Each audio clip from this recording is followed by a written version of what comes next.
Well, we have reached the final week of March Model Madness. And shout out to those who guessed the final model correctly. This is a character I've mentioned a few months back, but it's been a while since I've even talked about her. We are talking about my OC, Jackie.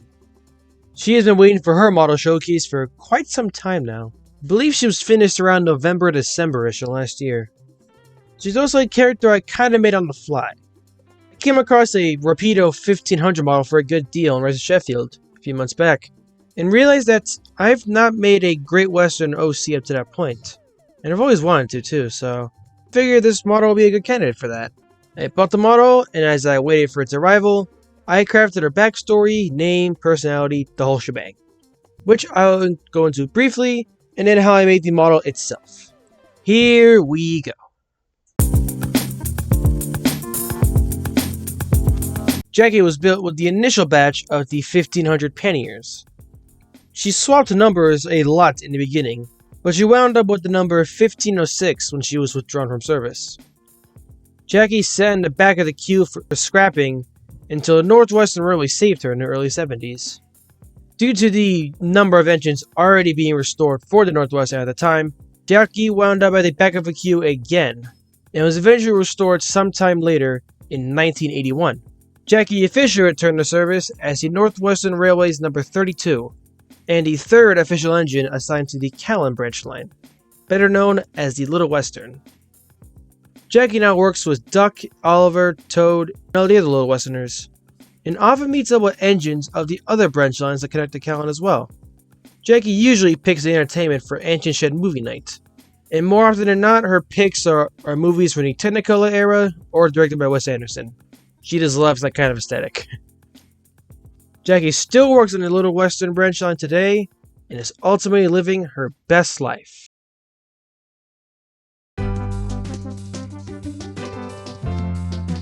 Jackie was a very easy model to make, as there were no physical mods to the body.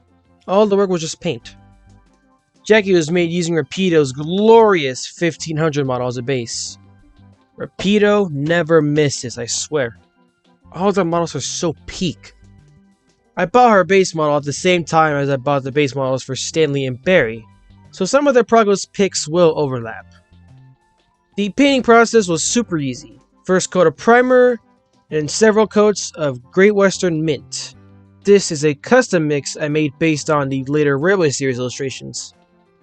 After applying the main color, I did the lettering. My general rule for legacy liveries is that the color, lighting, and all that is the same, but the lettering, if there is any, is replaced with NWR instead of the previous railway.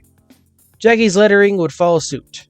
I used green tape, not the same thing was blue tape, to mark the area and make sure it was even. I then used yellow paint and toothpicks to very tediously write out each letter. I usually look at it as if I'm not just writing with a pencil, for example. I break down each letter into each individual line and do it as straight as possible. This avoids it looking super handwritten when applied. The lettering did come out a bit big, but I like to think that Jackie insisted that the painters make it huge. Jackie usually now quotes a certain character from a sentient car movie. They say, "Look at me, here I am, love me." I also used a similar method for the 32s on her sides. After that, I made out the boiler band, safety valve, cab windows, etc. in gold. Silver was used for the handrails and smokebox doorknob and hinges. Around this time, I also painted over the number board in mint. Technically, there should be a number there, but it's very tiny, and I feel like leaving it black would just be kind of boring. Gives it a little more color on the front too. I've done this with Arthur and Barry as well. One detail I did much later on was the red lining on the pistons. Initially, I was kind of back and forth on it, as the 1500 panniers were goods engines, more so. But I did love the look on other Great Western engines, so I tried it out here. Needless to say, I loved it, and so it stuck. Following that was the application of the megaphone. The last thing I did on the model was a matte clear coat. And after that dried, Jackie was done. This is an admittedly simple model that anyone can make pretty much, but it's one that I love regardless. I just love how well the Great Western Mint applies. Hell, I might make even more Great Western engines just to paint them in this mint livery. I just like how well this color turned out. With that, March Model Madness comes to an end. I'd like to thank everyone right now for supporting this little event. I know 5 weeks of model videos can seem repetitive, but these were models that I've been promising for a while, and I figured I would just do them now or never at this point, as my ADHD just causes this memory bullshit. So, yeah, I figured I'll just get them all out now. Thank you all for sticking around through it. To balance out the videos and cleanse the palate a little bit, I'll be making a bunch of different videos for a bit now. Some dormant series of mine will be returning, like Porterverse OCs and Porterverse Lore Ramblings. I'm also working on a plethora of standalone videos I feel are much needed refreshers for the channel. Most of them will come out in April. May, however, is going to be a big month, as the Railway series, and in turn Thomas, officially turns 80 years old on May 12th. And I do have something planned for the anniversary. The video before the anniversary happens to be May 4th, Star Wars Day. So I figured it'd be appropriate to make a Star Wars related video, which I am very excited for. This is my first Star Wars video to be making. And the 80th anniversary video for Thomas will be released on May 12th.